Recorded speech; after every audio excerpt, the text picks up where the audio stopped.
Hooey, perfume pals! Welcome to another episode of Making Sense Makes Sense, the podcast that's all about demystifying the complex world of fragrance by presenting it in a fun and accessible way without any snobbery, gatekeeping, or quite frankly, any BS. I'm Thomas Dunkley, I'm your host, and like you, I love perfume. I'm assuming you like perfume and love it because you're tuning in, so let's just work on that basis. It's funny, I've been thinking a lot about the emotional power of fragrance recently. In a few weeks, it'll be the second anniversary of my mum's passing. And what's been a real comfort for me in these last few years has been her fragrances. You know, the closest path to the memory centers in our brains is through the nose. So we're often just one breath away from conjuring up a memory or a loved one. And it's sometimes enough to stop you in your tracks. But I think what beautiful way to remember someone through the perfumes that they wore. And this is something that I wrote about on my Substack fairly recently in a post called Sense of Loss, which is all about how the 4 perfumes my mum wore throughout her life really said a lot about her as a character.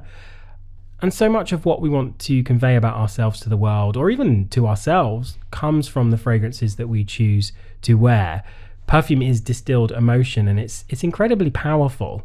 I'll put that Substack article link in the show notes, but you can find all my Substack musings on makingsensemakes.substack.com.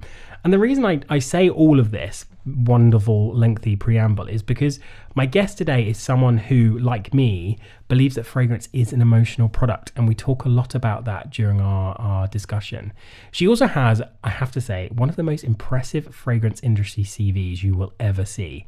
It's seriously good. I'm speaking with none other than industry legend Veronique Gabai, who has worked at a number of giants in the fragrance industry. We're talking about Armani, Estée Lauder, Guerlain, and she's been instrumental in the development of fragrances such as Armani's Acqua DKNY's Be Delicious, and Guerlain's Aqua Allegoria collection. And don't worry, we will be talking about all of those. I told you it was an impressive CV. Would I lie to you? I would not lie to you. But on top of all of that, Veronique also has a beautiful brand under her own name, which explores the olfactory landscape of her birthplace Antibes in the south of France. And she creates really vivid and evocative scents for the soul. And they're all really beautiful, I have to say.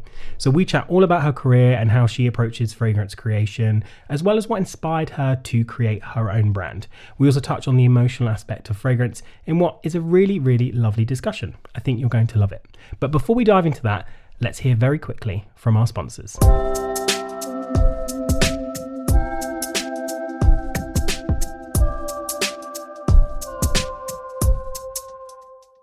This episode of Making Sense Makes Sense is sponsored by Carium.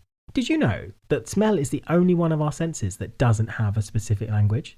This means that to talk about the smells we experience, we have to borrow from our other senses, relying on the language of texture, colour, sound, taste, and emotion to describe what our noses experience. Carium's innovative AI technology puts language at the centre of the user experience. Using a large language model built with vast amounts of textual data, it maps how scents are described in language, coupling this with the customer's own word associations to guide them to unexpected fragrance matches. It's not just about AI, it's about immersive storytelling through scent, allowing customers to see, smell, and feel fragrances in a way that connects to their memories and emotions. The scent sommelier uses language to deliver a precise personal recommendation that feels both scientific and emotional in 3 easy steps. Firstly, customers select the type of fragrance they're searching for from a choice of up to 16, either from a single brand or multiple brands. They then tap through a series of scent and word cues, and with each tap, AI adapts. And finally, the scent sommelier identifies their signature fragrance, all whilst the customer smells along in an interactive experience. Carium's The Scent Sommelier launched in the UK this summer and can be found in Selfridges on Oxford Street as part of the Famine counter, and also at the Richmond fragrance boutique Parfum La Danse. So why not pop in and see how the language of scent and Carium's innovative AI solution can guide you to discover a new fragrant love.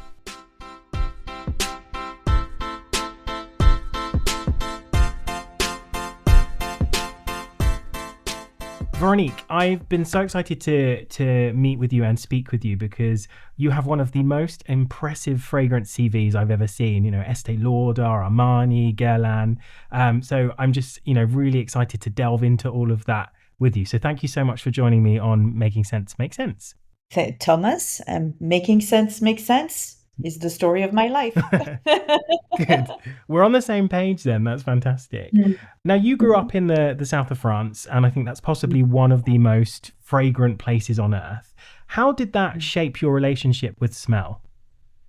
It's very interesting. Not only did I was I born in the south of France, but I was born in Antibes, which is 8 kilometers away from Grasse. Mm. Okay, so we're deep inside perfume country, and I've inherited from my father a forest which is in the outskirt of Grasse. So Wow. really smack into that region. And interestingly enough, my parents were absolutely not a perfume family. And when I grew up, a perfumery was kind of secretive. It was like done by people. They were doing their things. There was no communication around it.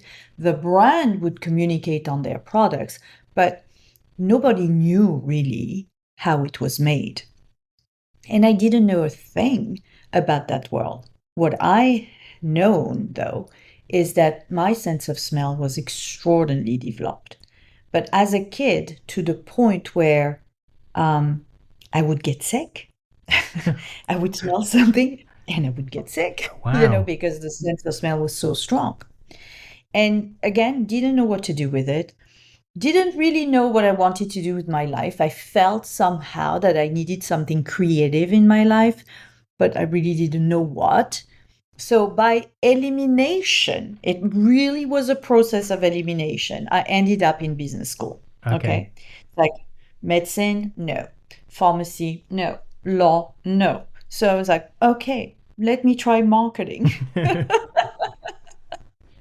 So that's what I did. I went into business school.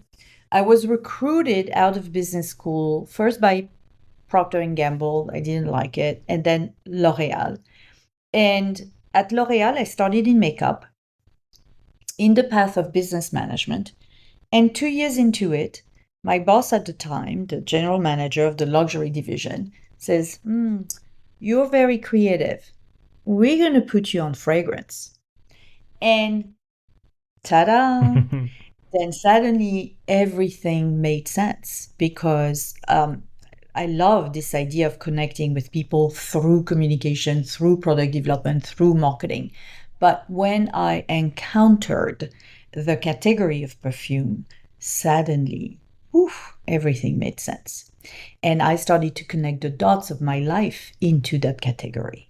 And I loved it so much that basically I took upon myself to train myself into the product development part, really the side of what we call the juice, the Mm. product.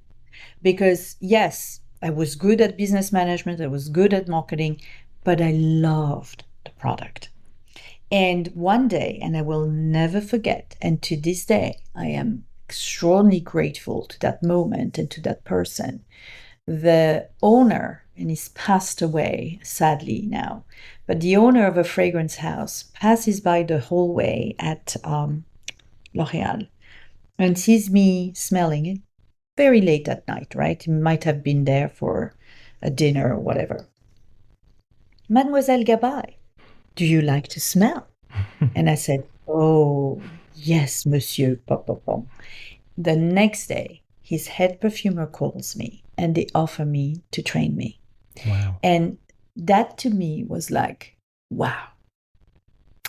And so basically, my whole career in corporate fragrance, if you will, because as you know, I've done a lot in that world before launching my brand, was always this kind of interesting balance between business management, but also creative development, and really embedding the storytelling with strong product development that would fit completely the story we would want to tell to consumer.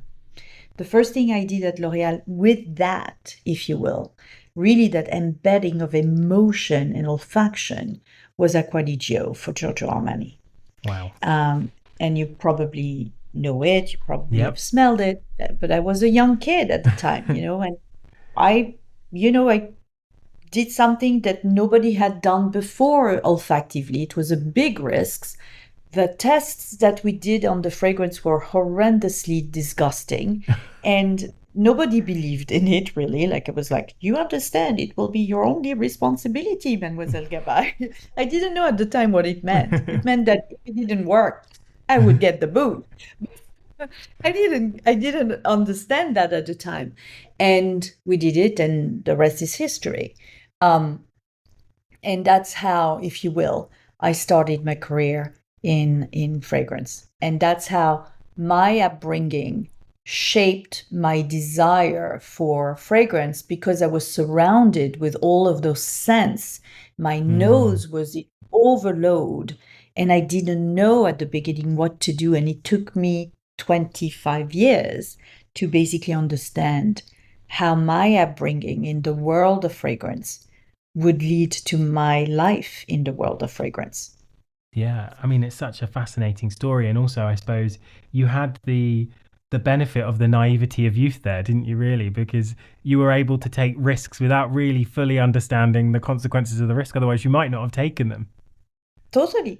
And the reality is, the world we live in today is so fast changing that I always say you need to surround yourself also with younger people, because they have that naivety, but at the same time, this naivety is an openness to the possibilities. Yeah, absolutely. I suppose because it's very easy to say in the industry that's not going to work. People don't like that, but that's perhaps because it's never existed before. It's new. To create something new, you have to be daring. You have to be daring, or you have to be blind. Sorry, I'm not meaning blind, blind to the risks that are around you. You need to shut them off, your surroundings, so you can follow your guts. And granted, following your guts is not always a recipe for success. It's not. It could be a recipe for disaster as well. But if you don't try things, you'll never know. And I think that with fragrance, because it is such an emotional product, and it's not just emotional because we say it's emotional. It's emotional because the way that we connect the stimuli of smelling to the brain is a very specific connection, and it's a connection that is different for the sense of smell as it is for the other senses. With the sense of smell, your connection goes directly to the reptilian brain. Every other sense, vision, hearing, touch, taste, goes through the cortex. The cortex is where you analyze and you think and you sort out information. The reptilian brain is like, BAM! The instinct. Yeah, it's primal. That's why your first reaction when you smell a fragrance, even if you're super knowledgeable of fragrance, is, I like it, I don't like it. That's your first reaction. It's a gut reaction. Yeah, absolutely. And so when you work with fragrance, and when you develop fragrance as your passion and your career or your path or your job, you can't think through the usual channel of thought process. Yes, for the business planning, that's what you're going to use. For your marketing plan, that's what you're going to use. But for the development of the fragrance itself, if you use this, not going to work. You have to use this. Yeah, you have to use your heart. Yeah. And you have to connect with people here, through your heart. Yeah. And, when I was developing fragrances corporately, and today I do the same, except that it's a conversation between me, and me. But when I was doing them corporately, and, everybody wants to do tests or whatever. And so I would do testing to reassure my CEOs, okay, fine. But what I would use as a tool for me was not what people would say. It was their body language when they were smelling. Because usually people will say what they think you want to hear. Yeah. Yeah. But the reality with fragrance, it is all instinctive and emotional. Yeah. So because people are afraid to say what they really think because they're afraid of being wrong. Yes. And with fragrance, there's no right, no wrong. It's only what you feel. Yeah, So I absolutely. would watch the eyes, I would watch the smile, I would have the body language, and I would know what the fragrance would do to these people. Yeah, that's so fascinating and such an interesting way to do it, because I think you're right. People don't know how to articulate smell in the way that we can with our other senses. So No, it must be really hard, especially if you're testing with people who aren't fragrance people like you and I.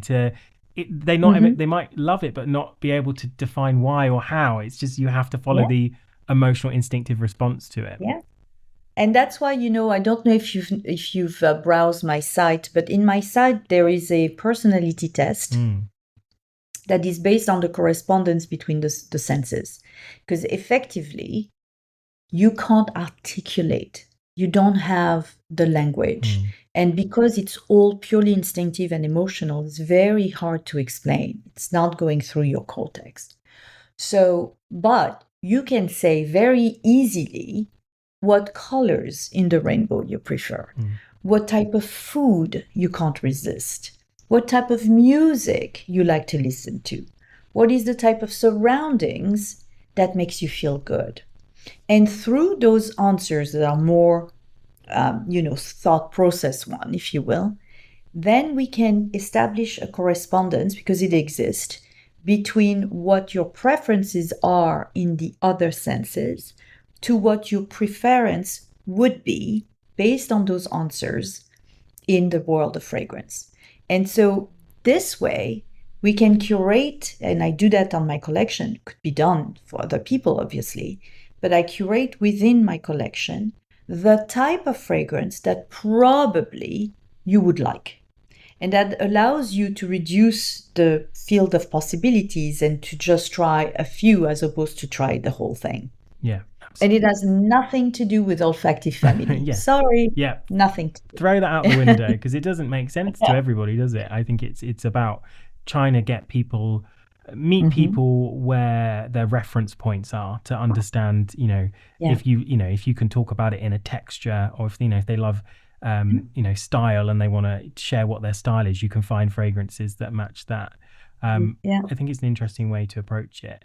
Now, I know when you were at Guerlain, you were instrumental in the creation of their iconic Acqua Allegoria collection. Yeah. And I think that's a collection that really revitalized the brand, and it brought a new consumer to Guerlain. Can you talk a bit about where the idea for that collection came from and how you brought it to life? Yeah.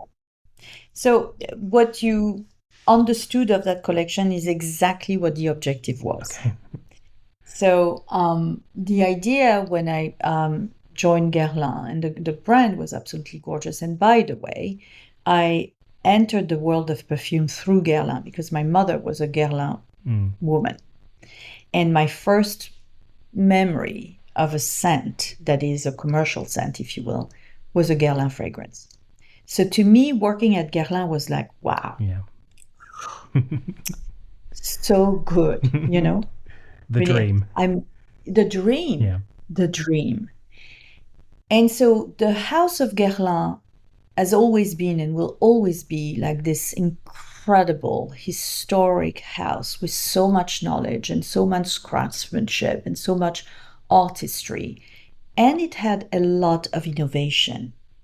And so when I entered that, I wanted to revitalize that story, if you will, that story of a tradition of innovation, if you will. And I wanted to effectively bring a younger consumer into the fold, because Guerlain had lost a bit that younger consumer. And the idea was, let's bridge the past with the future. Let's go back to the first ever fragrance that Guerlain did, Eau Impériale, that he had done for Empress and Emperor Napoleon III and Empress Eugénie. And if you know the bottle of Eau Impériale, it's this beautiful gold bottle with the bee, how do you call it? The bee nest or whatever. I mean, the pattern. The honeycomb. The honeycomb. Yes. Thank you. And I said, this is their first.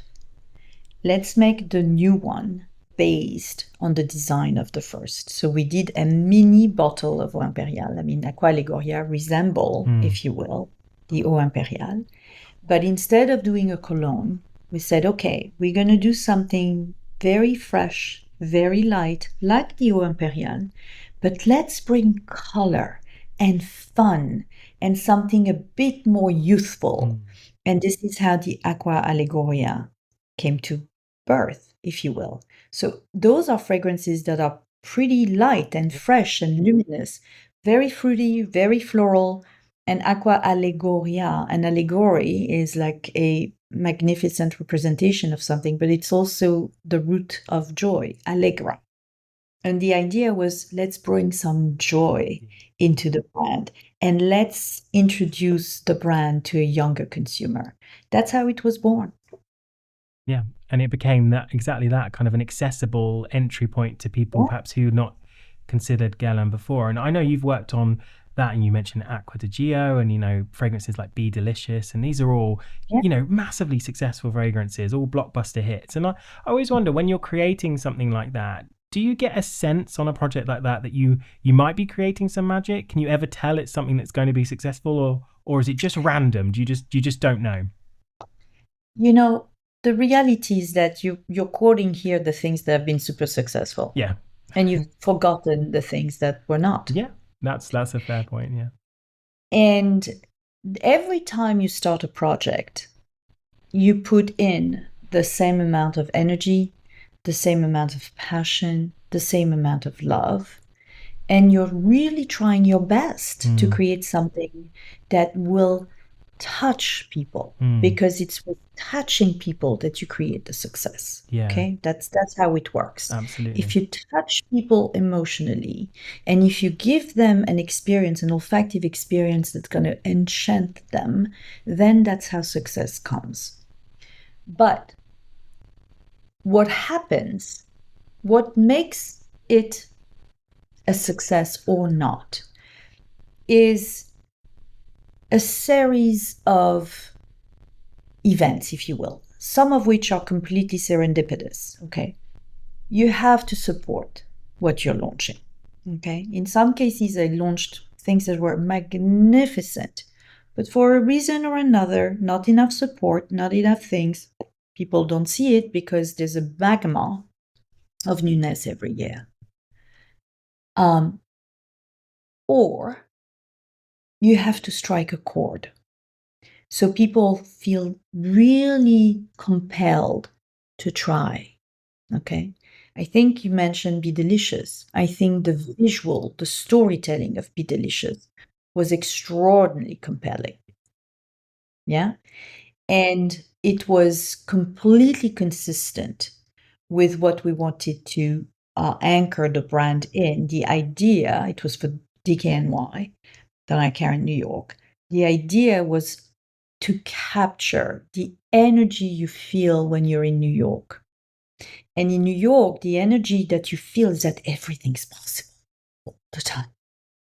And people go to New York to create something for themselves, to be more of themselves, or to make their dream come true. That's why so many people come to New York every year, because honestly, the town is crappy, it's dirty, it smells bad. Okay, people are rough, but the energy you feel in the town is absolutely exceptional.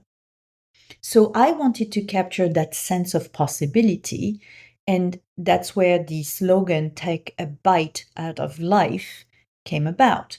New York is the Big Apple, so okay, let's take a bite of an apple.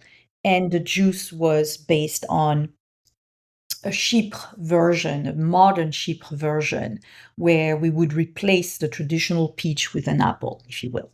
Okay, so that's how it came about. But the story was compelling. It struck a chord. It made sense for people. They felt it deep, and it was universal. Then, of course, your juice has to be good. Yeah, absolutely. It's got to live up to the marketing and the story, hasn't it? Exactly. And I always say, with a fragrance, the first purchase of a fragrance is the story you tell. It can be the design, it can be the story you tell, it can be the visual, it can be whatever. in the commercial part, right? But even in the niche part, it's a bit like that. You know, do you think that we would have the same success with X fragrance if the name had not been what the name was? Okay, you know, so there's always a part of attraction that is not necessarily the juice. But the second purchase of the fragrance, the third, the fourth, the sixth, the seventh, the ones that justify the longevity of a scent and makes a scent an iconic, you know, a product in the history of fragrance is the juice and how the juice reacts on your skin, what diffusion it gives you, the long lastingness, the beauty of it when you wear it, not on blotter, when you wear it. Yeah, absolutely. And that's what gives it the longevity. And I think what you say about success is really interesting as well, because you can have a fragrance that I suppose may not sell very well and may be deemed a commercial failure, but you can guarantee there will be at least one person on the planet who that fragrance becomes their favorite fragrance. And in a way, that's a success, isn't it? Because you've sparked joy for that person. They are, you know, they find a signature, and that's how I see it. But obviously, if you work within a company, you have a responsibility, if you will, to do things that will trigger financial success. When you do it for your own, yes, of course, believe me, nobody wants to never be successful ever. But when you do it for your own brand, like I do today, what matters the most for me, and that's why I created my line, is exactly that. It's give joy to people. It really is exactly that. And frankly, if you look at the tenet of my brand, is that you have overall, if you will, an escape to the Mediterranean. That already is a joy. You know, every product tells the story of the south of France, the Mediterranean, because it's a region where you feel good. The second tenet of the brand is connect people to nature, because nature makes you feel good. It's not just words. It's in the composition. It's in the juice, okay? What I do in my composition is that, and I learned that at Guerlain, is that I put a very high concentration of natural ingredients, because natural ingredients will make you feel good. Synthetics will not harm you. We're a very highly regulated industry, but they don't do anything physiologically to you. Okay, they will connect you to scent, obviously, that's what they do, and they offer fantastic performance. That's why we create them in the lab, to give you the power, the diffusion, this, that. But they're not making you feel necessarily good. Natural ingredients connect you to nature, make you feel good. And even when you smell them, it's more luminous. You breathe freer. So that's the second tenet of my fragrances, is that, okay, high level of natural ingredients, so you feel good, you smell good, you feel good too. And then with natural ingredient, and that goes to what exactly you said, with natural ingredient needs your skin to bloom. They don't bloom that well on blotter, okay? But on skin, it's extraordinary. And because your skin is unique, the rendition on your skin will be unique. And what I wanted to do with my brand after 30 years in this industry, I was tired of the marketing. I was tired of the instant recognition. I wanted people to be who they are, truly, fully, and be joyful about it. And so this idea of chemistry with your skin, I always say with my fragrances, the last ingredients of my perfume is your skin. You make the difference. You create the magic.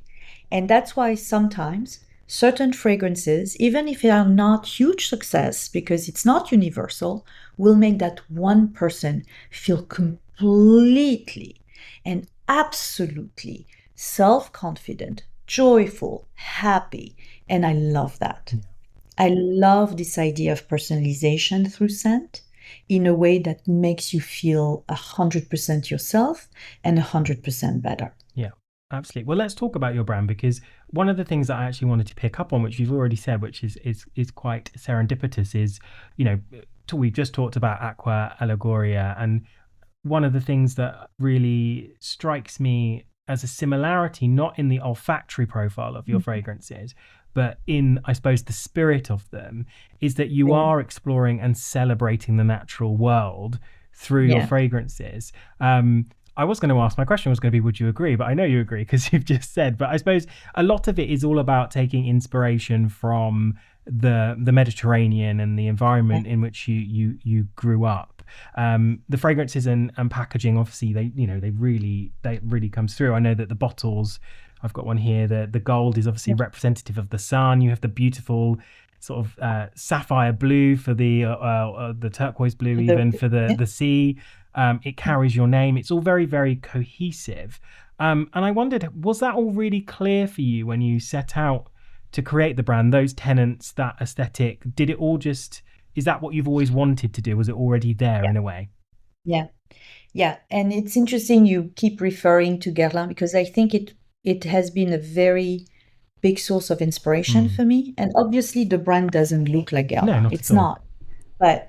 But there are some elements in there that indeed go back to that craft. The usage of naturals. I know perfume very well, and I know the ingredients very well. There are certain synthetic ingredients I will never use. And I'm not going to go and create this controversy. People do whatever they want. It's fine. Okay. But as a brand owner, there is a fundamental mission to my brand to make people feel good. That truly is what I want. That truly is what I want to be known for. I don't care if I don't sell 200 million worth of my products, but every product I sell, I want this product to bring joy and happiness to a person. Yeah. And I know that from a composition standpoint, it can't be just words. You have to pay attention of how you do product. And I compose with intention. And I put it in a bottle that is beautiful and will stay with you a long time if you want to.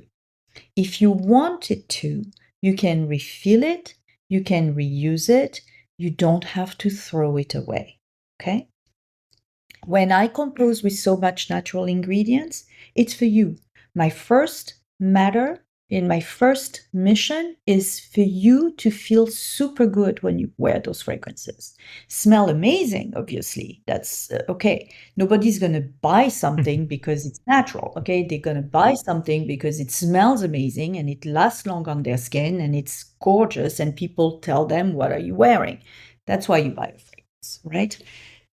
But the way that it's done, again, with intention of well-being, with intention of not harming the planet. So all of the ingredients are sourced ethically and sustainably, of not harming the farmers that are helping us source it. That's why it's ethical. So we are making sure that those farmers are well taken care of and not taken advantage of. There's a lot of people that do fragrance that don't even know where it's coming from. Okay? I know. I can trace every ingredient that is in my bottle. Okay? And when I don't use natural ingredient, we use green chemistry. So this is my philosophy. It's not for everybody. That's fine. It's not as easy to sell because you need to try on your skin. So on blotter, it's not as fabulous, but on skin, it is magical. And to me, the important thing is that once you wear the fragrance, you love it, you feel it's yours, it's not smelling like everybody else. It makes you feel good, it makes you feel self-confident, and that you want to come back to us again and again and again, Absolutely. And that really comes across. I think there is a real sense of positivity and joy in the work that you do and the way that it's presented. And I know to create that, you've worked with, an impressive portfolio of perfumers, people like Aurélien Guichard, Marie Salaman, for your own brand, but also in the past, you've worked with, people like Mathilde Laurent, Jean-Paul Guerlain. But I imagine they all work in very different ways. How do you approach that collaboration with the perfumer? Is it different every time? Yes, it is, and it is a collaboration. So again, the one thing to remember is that I know this. So when I talk to a perfumer, I'm not going to give them just, pardon my rudeness, but the traditional marketing BS. Okay, no. When I'm going to talk to a perfumer, I'm going to explain to them what is the sensation I want people to feel, what is the projection I want people to have, what is the image I want them to see in the head, okay? And what I want as a result on skin around the person and as a projection towards other people. And it's not always the same, okay? And so and I try to tell them a story, and the story I tell is an emotional story, but also an olfactive story. I weave, what I want, and then basically I'm capable of telling them really what is the type of structure I'm looking into. But then they are the perfumer. They know way more than I do when it comes to that. So it is a collaboration. I listen to them. I want this to be a duet, if you will, and I love that process of collaboration. And that's how I'm always working with perfumers. And what I try to do also in terms of the feedback I give to them is I'm making sure it's an educated feedback. I don't want, I respect perfumer too much to not give them feedback that is deeply educated, meaning I've worn them, I've smelled them the next day, I put it on blotter, I put it on my skin, I put it on the skin of other people, I wait, I come back to it, ta-ta-ta-ta-ta. So really we work technically in a very solid manner, but in a manner that is respectful and joyful too. The process of creation is amazing. And to me, working with perfumer is what brings joy to my day, Yeah, absolutely. And it's a dialogue. I think that's what's really exciting about it. It's a creative back and forth. And I know you've worked, as I said, with lots of different perfumers. When you come up with a concept for your fragrance, do you think, oh, what, that one I think would be great for Aurélien. He would love that project, or he would bring something to it, or we would vibe on that one, we would share the same thing? Or do you go out to, as many other brands do, where they go and they'll brief a couple of perfumers to see what comes back? How do you approach that? I don't brief many perfumers. Okay. Every fragrance, I have a perfumer in my head. Yeah. And that's just through years of having worked with them, I suppose. You just think, you build up that creative relationship, don't you? And what ticks their boxes, I suppose, and what excites them, and how to challenge them as well, I guess. Yeah, and it's also fun, again, when you're doing a commercial work for a big company, yes, you go and you brief many perfumers because usually you put in competition many different houses. That's not the process that I use for my brand. It's a small brand. It's a brand where we pay a lot of attention to the product itself. I don't give a budget to the perfumers. I just want the good stuff, okay? Because, it's like in food, right? If you use the right ingredients, you're going to have fabulous food. And you don't need all of the sauce around those ingredients to make it look good. Yeah. That's what we do with my fragrances. My fragrances are pretty short, because we use the right ingredients. Yeah, you're not having to fill it out. You're using, don't need to put a lot of things, absolutely, to cover the misery. And one thing I'm curious about, because obviously, you've done this for a very long time. You've worked, as we've said, about on projects with big brands and, big launches. Do you find that creative process and how you approach it specifically, does it feel different now that you're doing it yourself for you? I know you mentioned earlier your dialogue is me with me and me and me, which I really understand, but do you find it more freeing, or are you still actually really, you've honed these skills, you're using the same skills that you've always had, it's similar, or I'm curious about that. You use the same skills. What happens is that when you create a project on behalf of another brand, it is not about you. You're going to serve that brand with your knowledge, your capacity, your talent, your creativity, but it's not about you. It is about what the brand is. So the process is more of a stewarding, if you will, channeling, if you will, the value system of a brand, the psyche of a brand, and try to translate it with scent into a different category. And I love that process, I have to tell you. This idea of creating the scent signature of a brand is something that I'm loving. And I do consult on the side and helping brand finding their scent signature. Not commercially necessarily, but what is the brand olfactively, right? I love to do that. I also love to do bespoke perfume for individual. It's the same process. You channel the personality of that person and you deliver a translation of that personality in scent.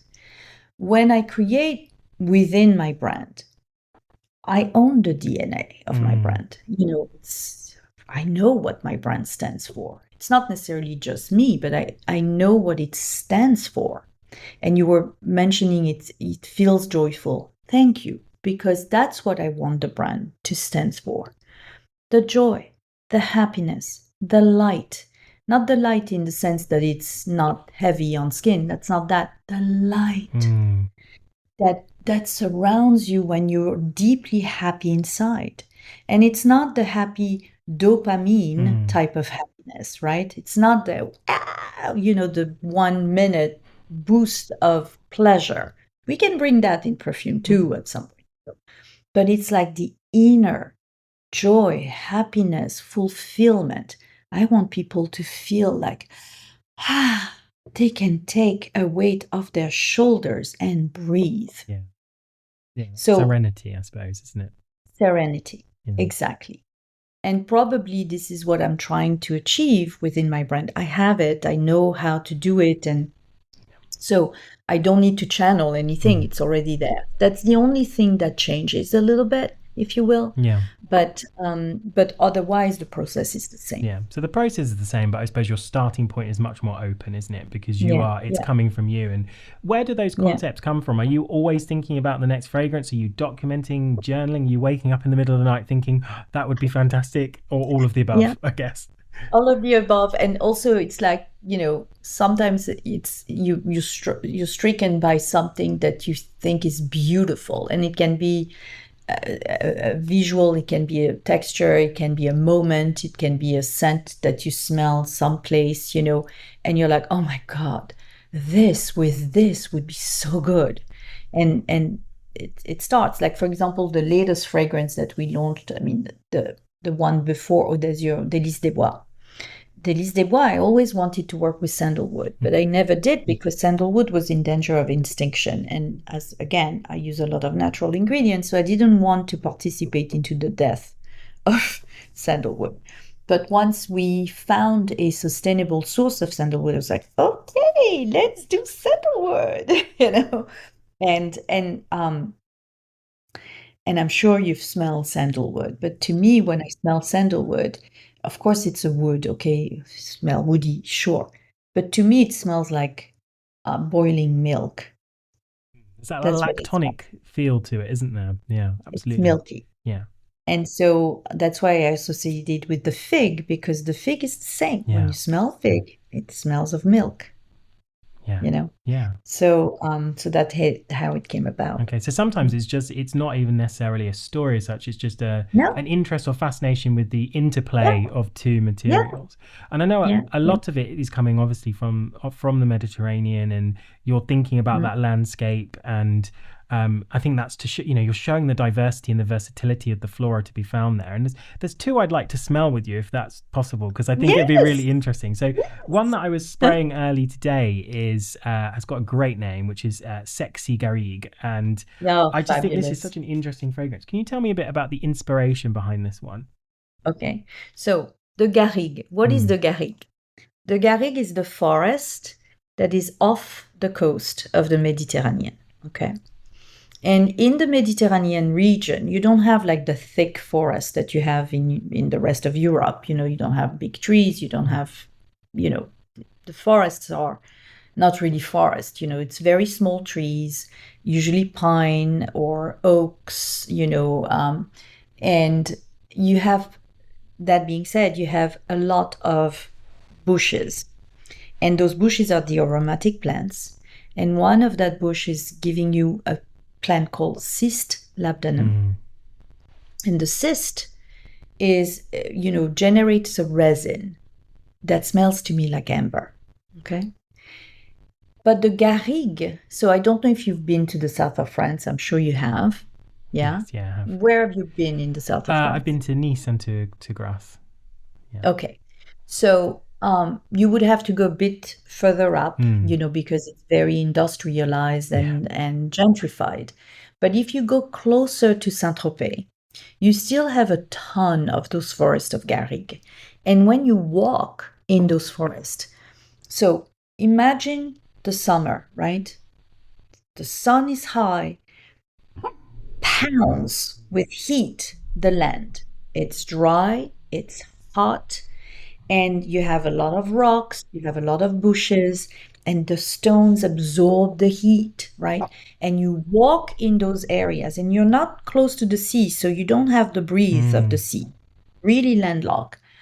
It is like, the heat is incredible.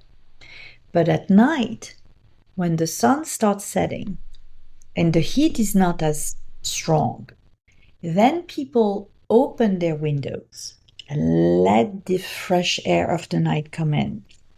And when you're in the Garrigue, all the aromatics, all the resins that have been pounded by the sun during the day suddenly exhale their scent.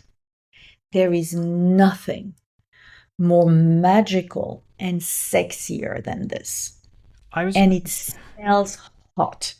I was just so tempted just to shut my eyes and listen to you then, because that's just such. So I was being taken away and transported. It's just, I love that description, because that's what really comes across. It's this warmth, this dryness, this resinous, but with a little sort of that greeny pine facet is there. Yeah. But you are getting a sense of stored heat. It's like the ground is keeping the heat. It's not necessarily the heat of the sun. Maybe you're shaded by some trees and you're walking through a hot forest, but it's not humid. It's dry, and it's dry. It's a very bushy, rough, arid landscape, but golden, warm browns colors. I just think it's such an interesting fragrance for that, because it's just fascinating. I really like it. And on skin, it's so sexy.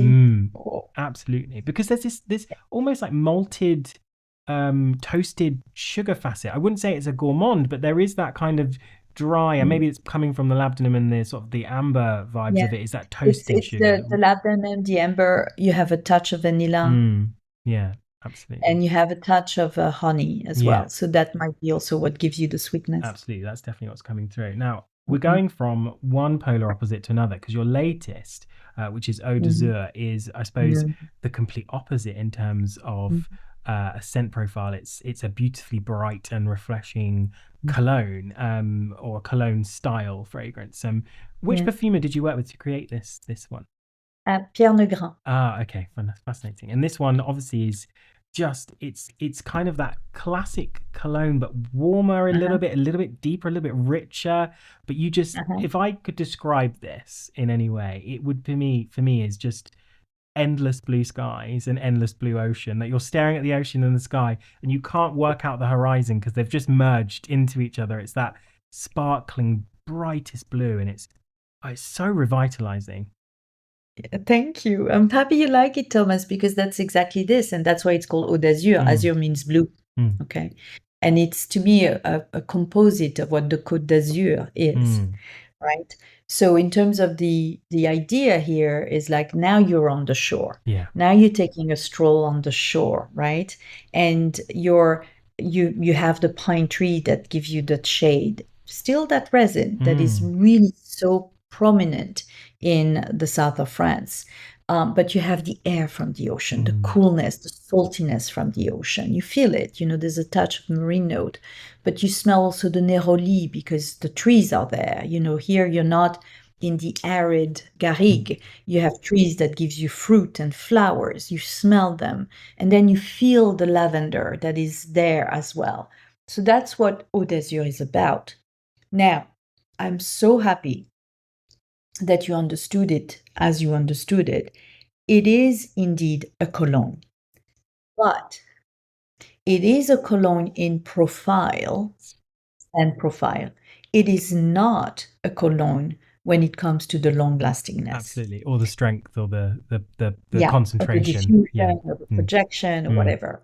And this fragrance took me 2 years to make. Wow. Because I wanted the profile of a cologne, but I also wanted to address what people complain about when they wear cologne, that it doesn't last. And true, a cologne doesn't last because usually it's full of those citrusy notes that we love, but the citrusy note lasts for 1 hour and that's it. That's it. You can't make them last longer than they can. Again, if you use natural.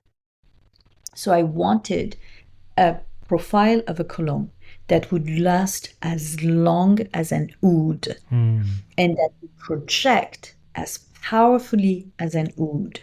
And I think we got it, and I love it. I love that fragrance. Yeah, it's just so sunny and pleasant and refreshing. It's the kind of thing that you want to just wear a very big, oversized white linen shirt. It's that kind of just cool, airy. It's beautiful. It's really, really lovely. That's exactly it. And one of the other fragrances I've got here is Eau de la Nuit, which is a beautifully, it's a very soft but richly textured woody scent. And this one's a booster that you can wear, I believe, alone or on top of other fragrances to amplify them. And I know you also have your Aroma collection, which is centering aromatic materials as therapeutic. And I suppose we've already touched upon it, but I wonder how strong that link between scent and emotion is for you personally. I know we've talked about it very generally, but for you, how strong is that link? Oh, it's for me as an individual or as a brand? I suppose both, I think, yeah. Okay. As an individual, it's my life. Yeah. Some people talk, express their creativity through colors, paint, photography, sculpture, touch. For me, it's scent. So that's how I express what I want to express. That's my language, right? So obviously, it is constant. This is what I do. As a brand, I think yes, we are. I always say we're not edgy. I mean, the brand is not edgy. The brand offers beauty. The brand offers the kind of beauty that's going to enchant your senses, but also lifts up the soul. That's the kind of beauty I want to bring to the world.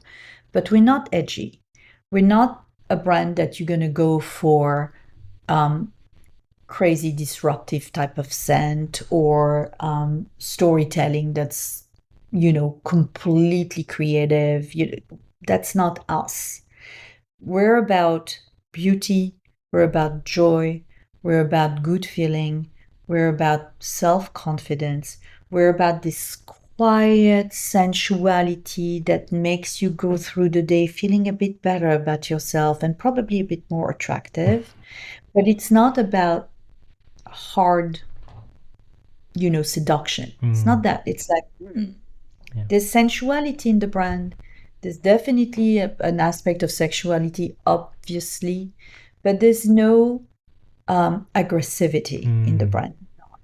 Okay, yeah. So that's what we are. So the emotion that we bring is relatively soft, I would say, full of light, full of joy, and we're trying to make people happy. So it is important in the brand. And when I create a fragrance, I create it to evoke a certain type of sensation. And you felt it. Yeah. You said it immediately. Eau d'Azur is like this white linen shirt. That's the sensation. That's what I wanted. Okay. And you felt it. Yeah. Or Sexy Garrigue is like the heat is like, whoa, it's there. And then boom, it comes out. That's the sensation I wanted. Okay. That's how we work. That's how my brand is. It's about make you feel a certain way. Yeah. And that translates so strongly. And I think what's fascinating when we've smelled those two fragrances as polar opposites is it's really showing just how fragrant the place that you grew up is and how much inspiration is to be found there. And I wonder, for someone who wants to explore the brand, someone who's maybe listening to this and thinking, well, those sound so different, I don't know where to start. What would you say would probably be a good place for someone to start if they're experiencing your brand for the first time? What would you recommend for them? So again, if they have the time and if they want to play, the personality test is an amazing tool, because then we will recommend for them to try 4 fragrances and, they can get it online.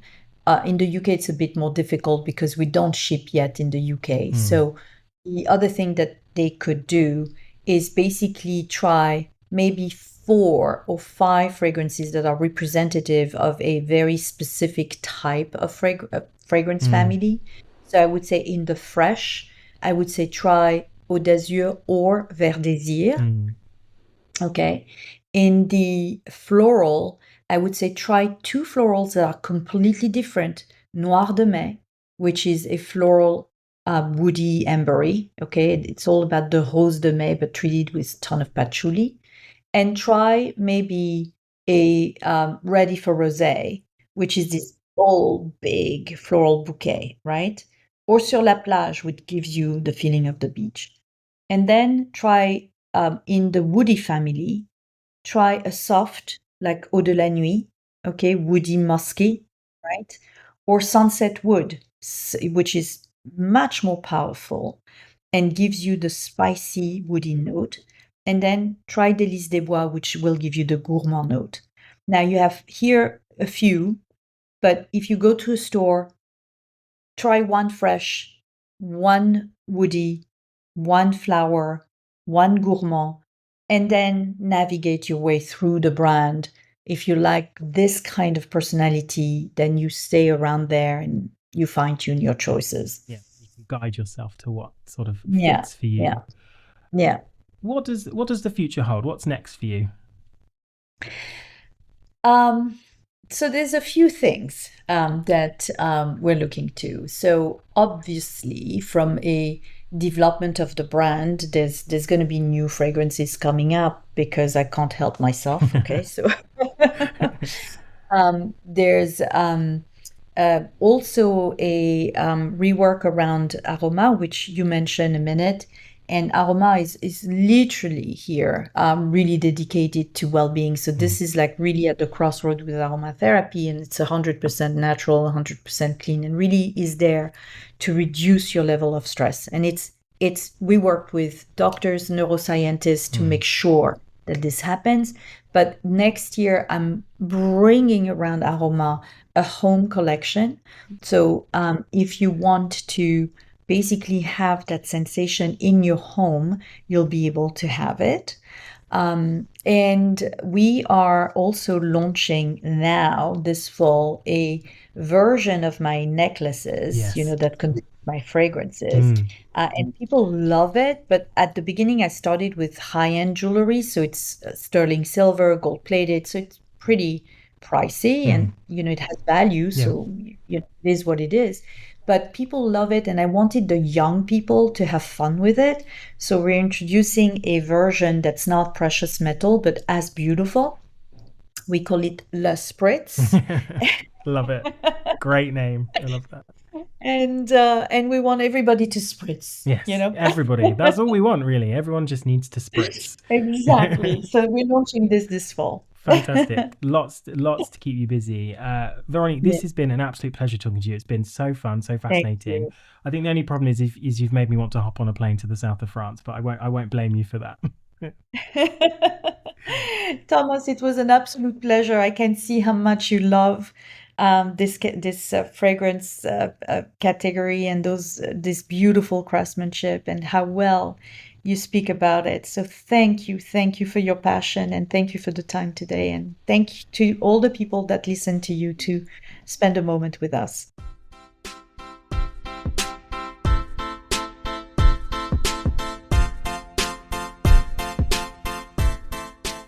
I thoroughly enjoyed my chat with Veronique there, so much so that we actually carried on chatting for quite a while after we finished recording.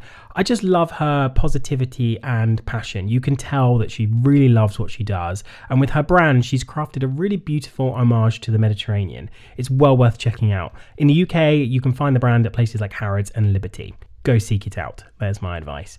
You can also find out more about Veronique and her brand via her website, which is www.veroniquegabai.com, and on Instagram at Veronique Gabai. All of that will be in the show notes with all of the spellings, etc. So you've got that. Just look there. That is it for this week. I'll be back next week with another exciting new episode. And next week, we will be taking a look at the South Korean perfume scene with a very bold and intriguing brand. I wonder if you can work out who it is. So do definitely tune in for that. A massive thank you to Carium, our sponsor for this episode. As you know, I'm all about making fragrance and fragrance discovery more accessible, and Carium's innovative AI solution, the Scent Sommelier, offers an entirely new way to explore fragrance by translating scent into language. You can find out more at www.carium.com. That's KAORIUM.com. As usual, I will hand over to our guests to tell us the fragrances they have an emotional connection with. After all, if we've established one thing during this episode, it is that fragrance is an emotional art form and an emotional product. If you want to follow me on Instagram, you can at Making Sense Make Sense. But for now, I will leave you in the safe hands of Veronique Gabai, who will have the final words. I'll see you next week.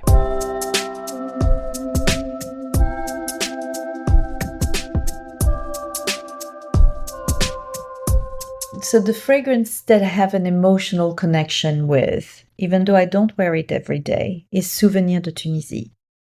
Because Souvenirs de Tunisie is called Souvenir from Tunisia for a reason. My parents were born in Tunisia and then came back to France when Tunisia became independent from France. But in Tunisia, as in the south of France, you have the best orange blossom for perfumery. And orange blossom is everywhere. And my parents brought back with them the tradition of orange blossom everywhere. So in our garden, we had orange trees. And then orange blossom would be in everything they would do. Like my grandmother would bake pastries with orange blossom in them. The bakeries in Antibes were full of fougassettes done with orange blossom. And my father would put a drop of orange blossom in his coffee in the morning. I still do it to this day. Orange blossom was everywhere. So to me, orange blossom is a direct link to my family and my childhood. And so Souvenir de Tunisie is deeply emotional for me because of that. As a fragrance profile, I don't wear it that much, but it is emotionally insane for me.